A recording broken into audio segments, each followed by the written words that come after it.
Welcome to the Albany Made podcast. This episode features local author and historian John Miller talking with me, Sarah, about his new book, Historic Theaters of New York's Capital District. We met in the Washington Avenue branch's local history room, across from a portrait of Harmonist Bleeker, the namesake of the theater that once stood right where we are now.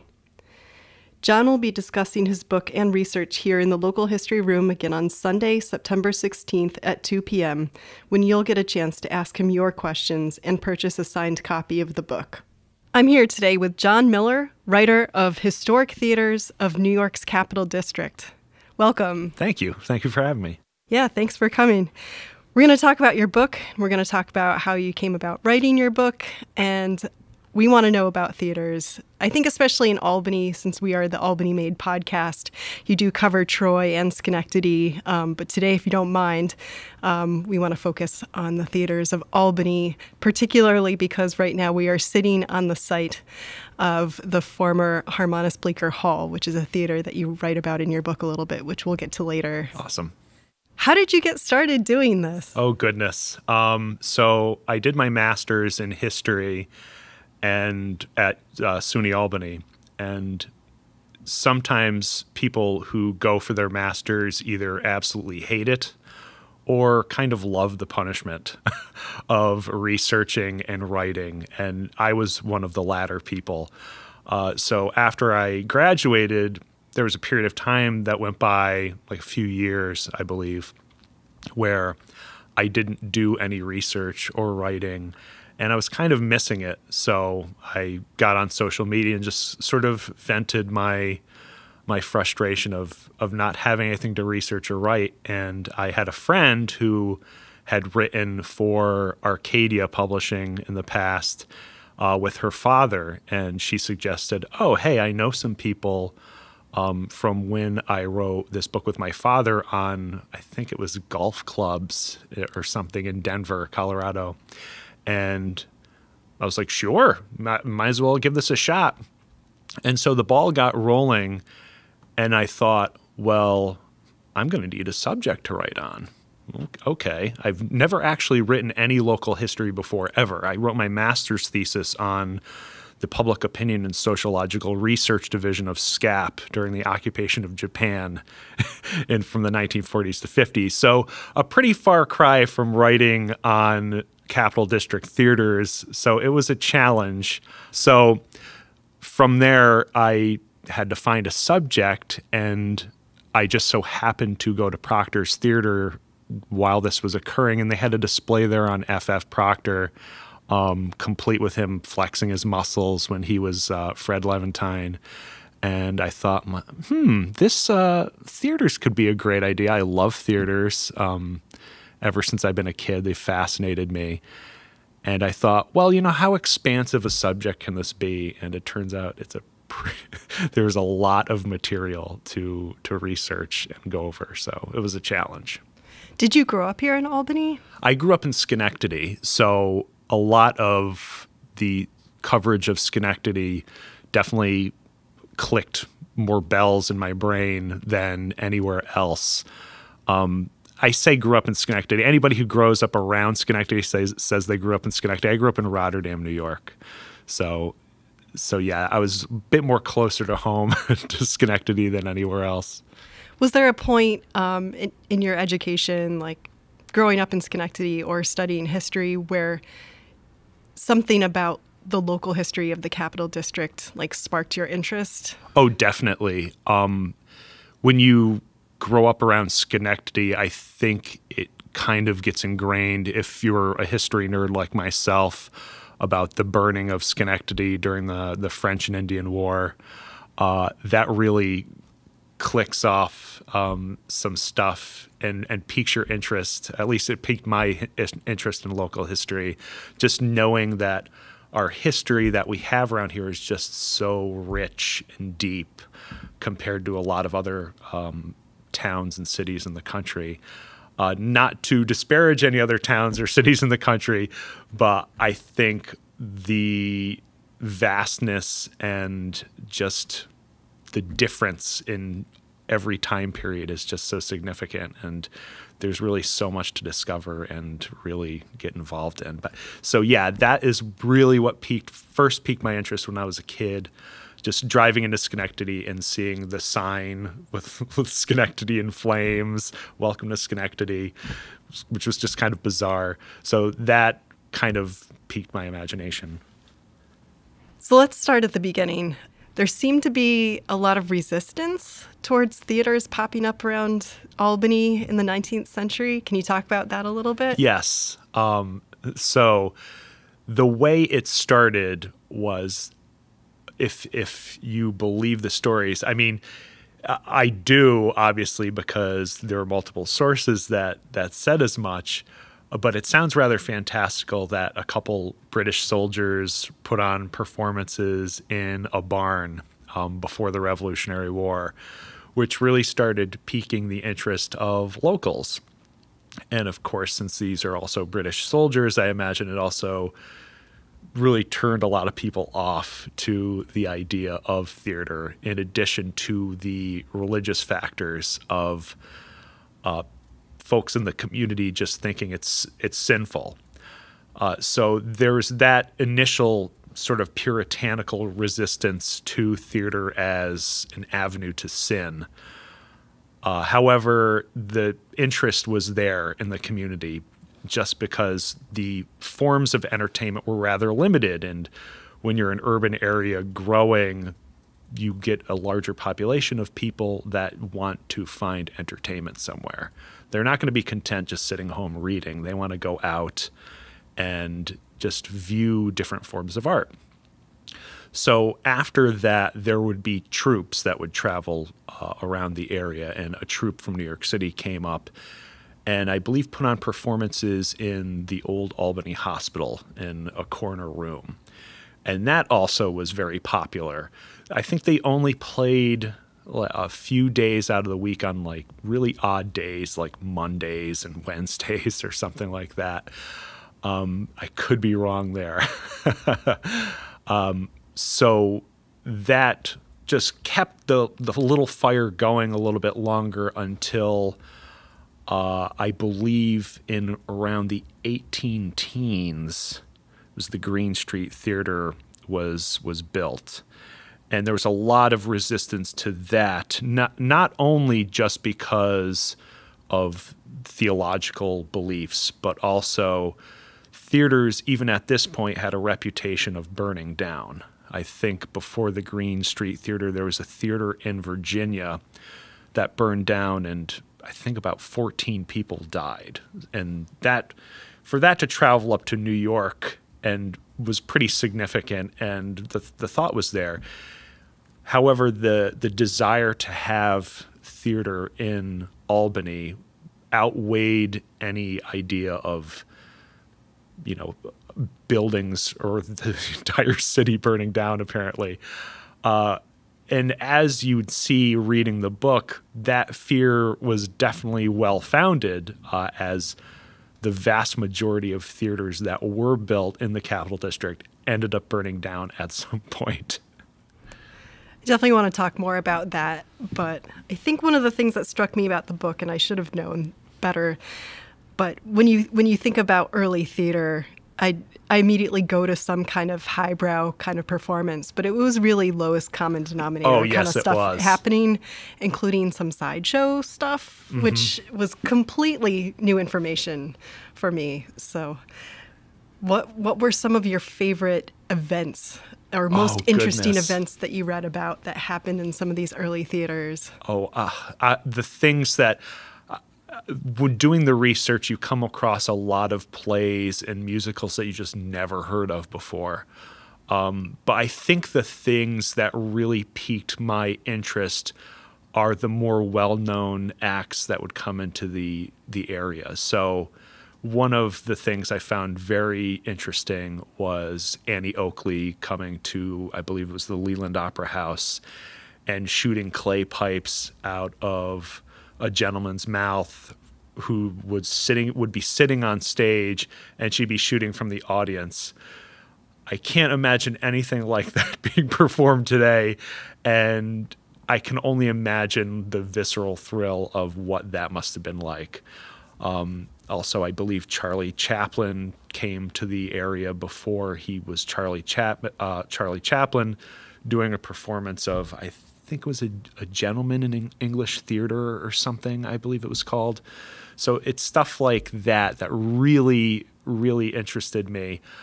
There was also the Albany Amphitheater. There was an amphitheater over on, oh goodness, I can't remember the name of it off the top of my head.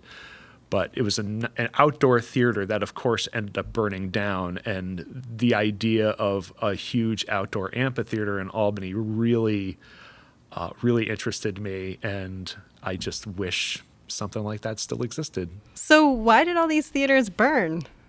That's a great question. There's no real solid answer for that. There are a few different reasons why theaters burned down. I believe a lot of it had to do with the way they were constructed. So you didn't have a lot of windows because you wanted it to remain dark for ambiance or whatever. So there would be no airflow. There'd be no natural lighting. So you'd have to have candles and lanterns. I believe early chandeliers in some of these theaters were lit from a top alcove and then lowered down. So you can imagine doing that several nights. By the Phantom of the Opera. By the Phantom of the Opera. Yeah. With the Andrew Lloyd Webber music. So that would be a factor. Also, considering the fact that this is before any heating systems, there were stoves, and these theaters got dry. So when something went up, it went up very fast. And the sad aspect of theaters, when they're constructed for the best optimum ability to orate from a stage, sound travels a certain way, but also fire tends to like to travel that way too. So they would go up very fast. And when you also consider all the props in back, probably in piles and rags and so forth, it was just a matter of time for a lot of these places. And there were some early pyrotechnics going on. Yes, too. Yes, there were. Obviously not a lot of foresight in mind for having explosions within a theater itself. So that also tended to be a problem. Also, with early motion picture theaters, their film was very flammable. So you'd have piles of these canisters of film, and a lot of people liked smoking at the time. So you could just be smoking while packing film canisters, and there you go. So some of the theaters were only open for a few years before they burned.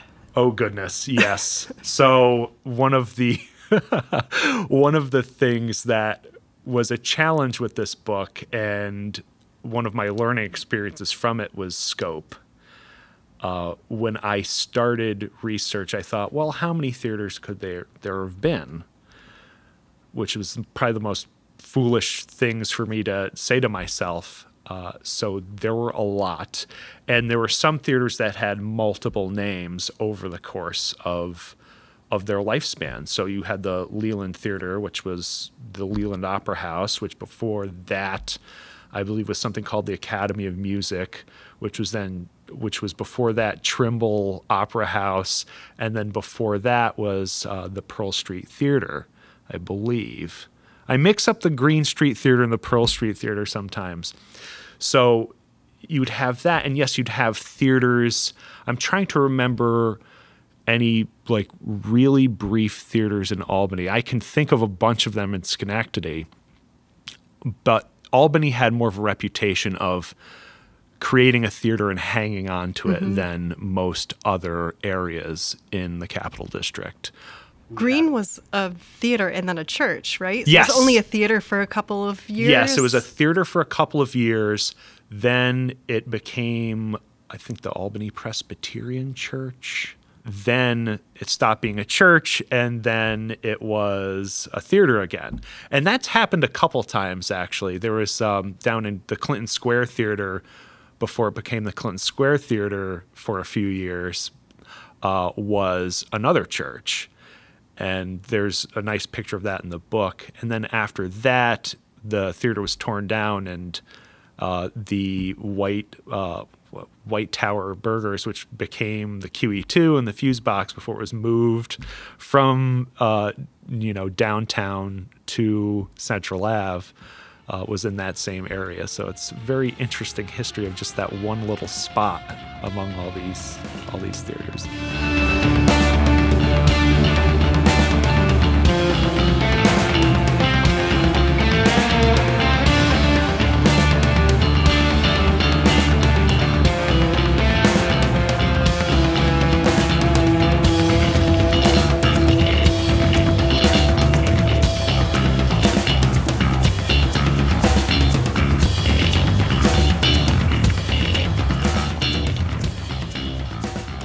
In addition to losing theaters by fire, as you mentioned, some have been torn down. And one of my favorite theaters that you talk about in the book was demolished to make the Empire State Plaza.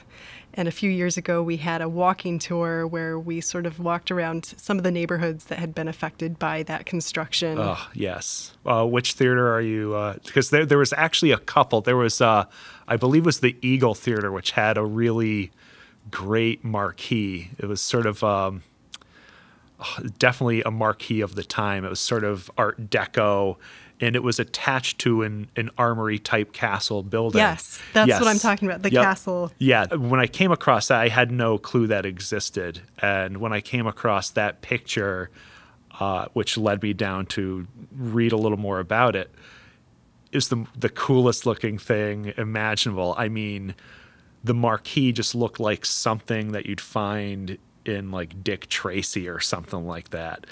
And from the few pictures I found, it changed very little over the course of its lifespan, which sadly was very short. As you said, when they built the Plaza, they tore a lot of stuff down. And even the theaters that didn't get torn down, like the Leland, were adversely affected by that, because the neighborhood that actively went to the Leland at the time no longer existed. So their profits dried up almost instantly, and they were unceremoniously torn down. That's one of the saddest things in the book that that has stuck with me is the Leland Theater had this long history from its inception. It was well over 100 years of being a part of the Albany community and actively providing performances and motion pictures.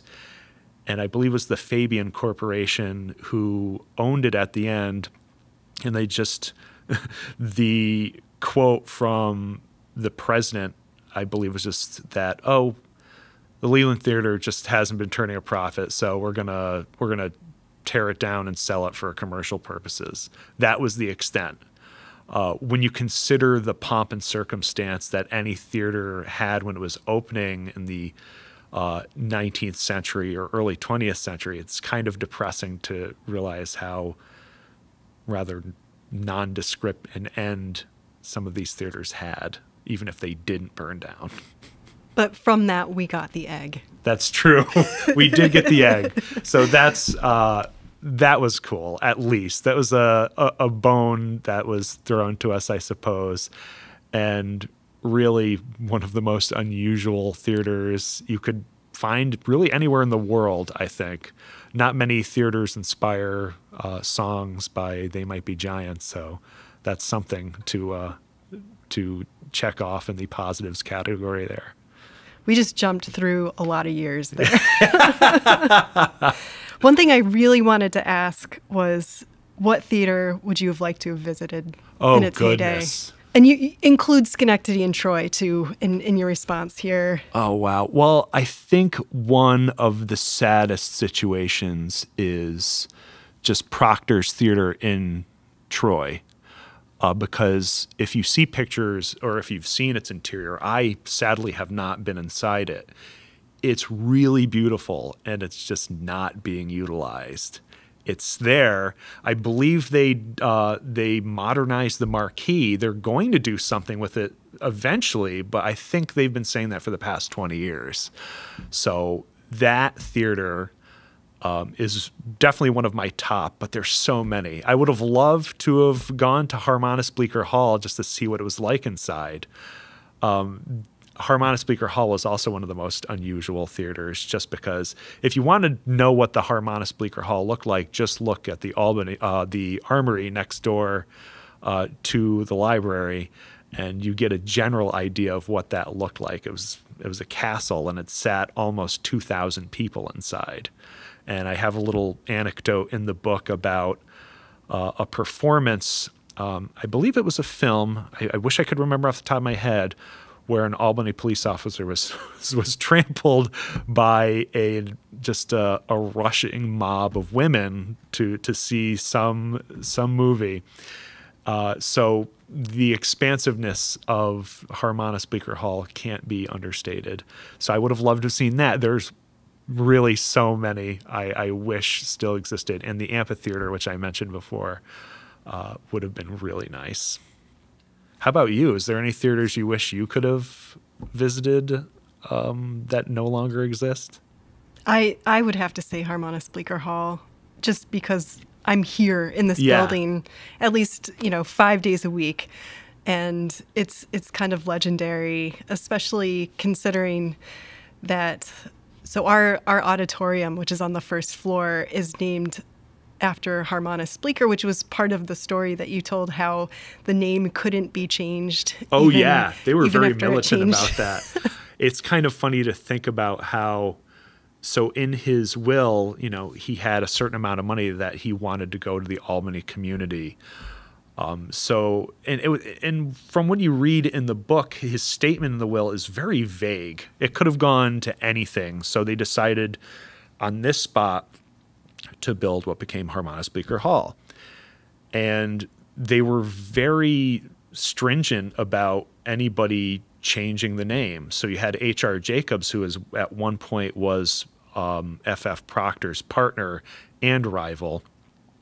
And I believe this is one of the last theaters he owned and operated before he passed away. And he liked to take over theaters and it was H.R. Jacobs Theater or whatever. And they said, no, you can't do that. It has to stay Harmonist Bleeker Hall, which I find funny that, Proctor's chain bought it and just said, oh, Proctor's Harmonist Theater. I can only imagine like H.R. Jacobs, after he sold it, if he was still alive at the time, I don't think he was, being like, oh, hey, I could have done that. It could have been H.R. Jacobs Harmonist Bleeker Hall. Big mouthful, but yeah, they were very militant about that. And I believe the Albany Public Library was briefly called Harmonist Bleeker Library before it was changed to Albany Public Library. I think maybe even still keeping with that idea of keeping the name to honor his will, which at that point was well over 100 years past. So what's your favorite theater to go see something now? Well, I live around the corner from the Madison Theater, which sadly isn't open now, but it's going to be open again soon. I enjoyed going there. The Spectrum is also one I frequent a lot. Sadly, I don't get to the Palace Theater all that much. I need to start going to that more because that's also very beautiful. And Proctor's in Schenectady, really, it's a classic, and it remains a classic. So yeah, those theaters definitely love going to as often as I can. Sadly, there's just way too many multiplexes that are very easy and accessible for people to go to, but I strongly suggest going to local theaters to keep them up and running. Also, that does include drive-ins, of which, sadly, I was going to write a whole section on drive-ins in my book. However, there's such thing as word count, and I was well over the word count by the time I finished. So I would have loved to have written a whole section on drive-in theaters. And when it comes to drive-ins, the capital region, I'll say there, has more drive-ins than just about anywhere in the country, which I would like to find out why that is, how we were able to retain so many when for most of the year we don't have the ability to go to the drive-in. Why in New York are there more drive-ins than, say, California or someplace where it's temperate all year round? I'm very curious to learn that. Sadly, I didn't get to do that research just because I wanted to keep the book at a manageable length. I'm glad you brought that up because I didn't grow up around here, and I'd never been to a drive-in until I moved to the Capital District. And I was like, what the heck? They're all over the place. And this is amazing. The concessions are great. I believe that is really what piqued my interest in theaters as a whole, was going to the drive-in as a child. And let me tell you, the early 80s were probably not the best time to be bringing a child to the drive-in, because I saw some stuff that probably you wouldn't want kids seeing today. Like I saw John Carpenter's The Thing at the drive-in, and it terrified me. I think I was like maybe 4 or 5 years old or something like that.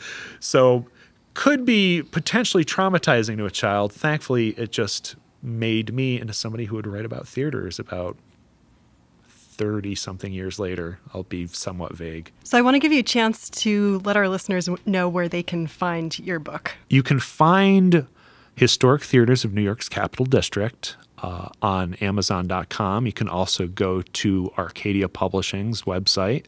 I believe it's arcadiapublishing.com.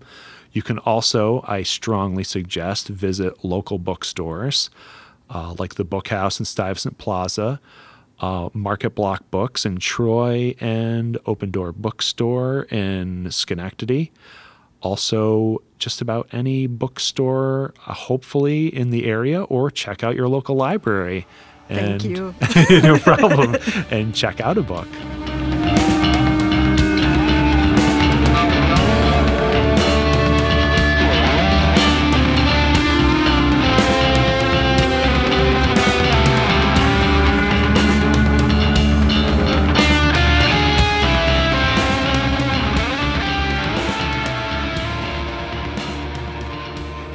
I think if anybody who knows history about theaters in Albany has the vague notion of Abraham Lincoln and John Wilkes Booth in the area. I've heard a few versions of this. There are a few versions.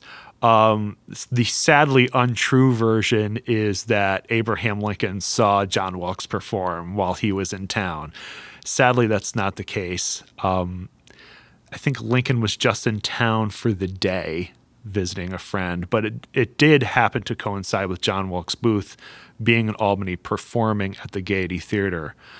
And I believe it was the owner or treasurer of the theater made it a point to talk to John Wilkes Booth and say, hey, you're overly political.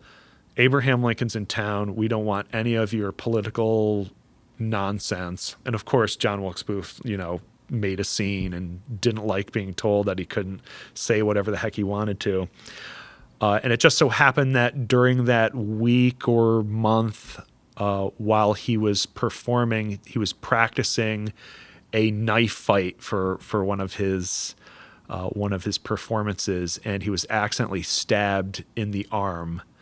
And as the story goes, if it was over just a few inches, he would have been fatally stabbed and history would have changed. So that's very interesting. Postscript to that story is he continued his tour while also in having his arm in a sling. And I believe I cover it in the book. There's an actress who became very enamored with him and thought, hey, if I can't have him, nobody will have him. And also attempted to kill John Wilkes Booth before also attempting to kill herself. And obviously her career suffered after that. But once John Wilkes Booth, entered history, her career, I believe, got better after that. It actually recovered. Interesting.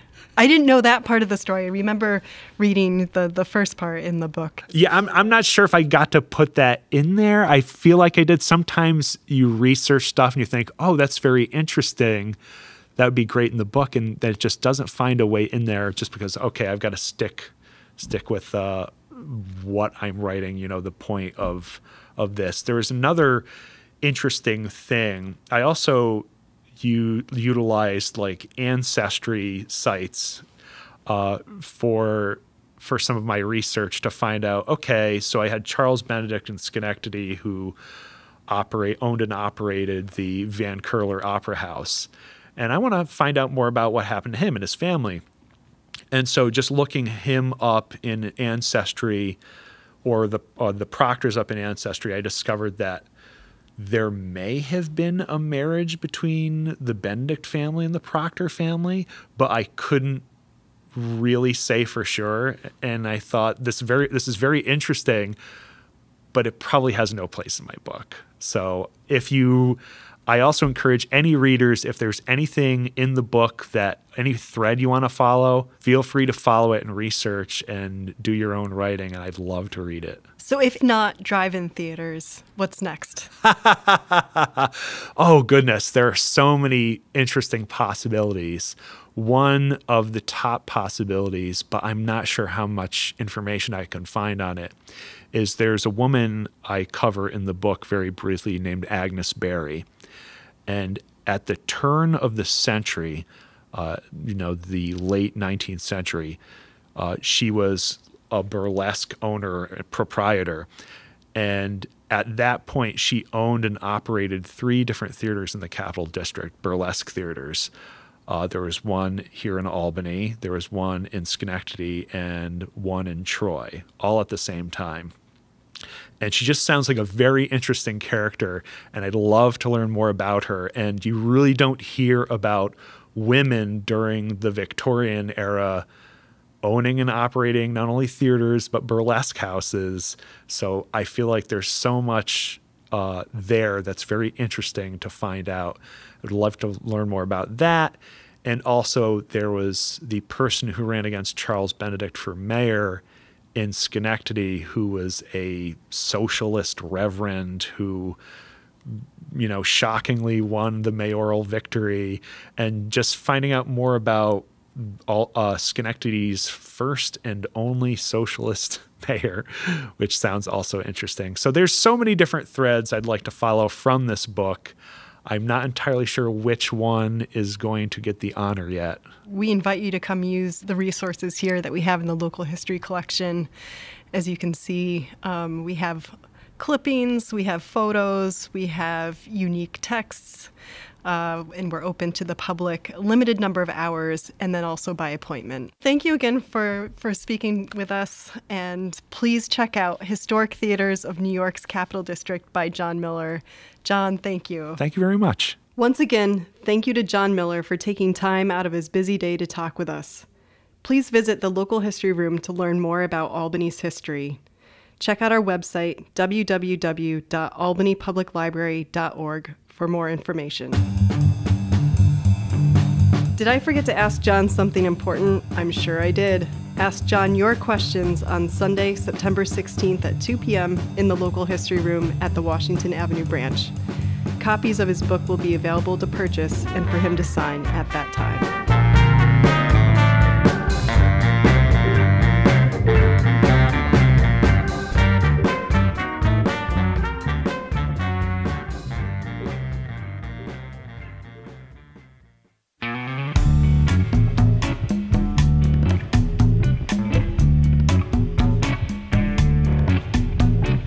Our podcast is produced by Sarah Clark, engineered by Ryan Slowey in the Albany Made Creative Lab. Theme song by Ryan Devine. We'll be back soon with another episode of the Albany Made podcast. Thanks again for listening.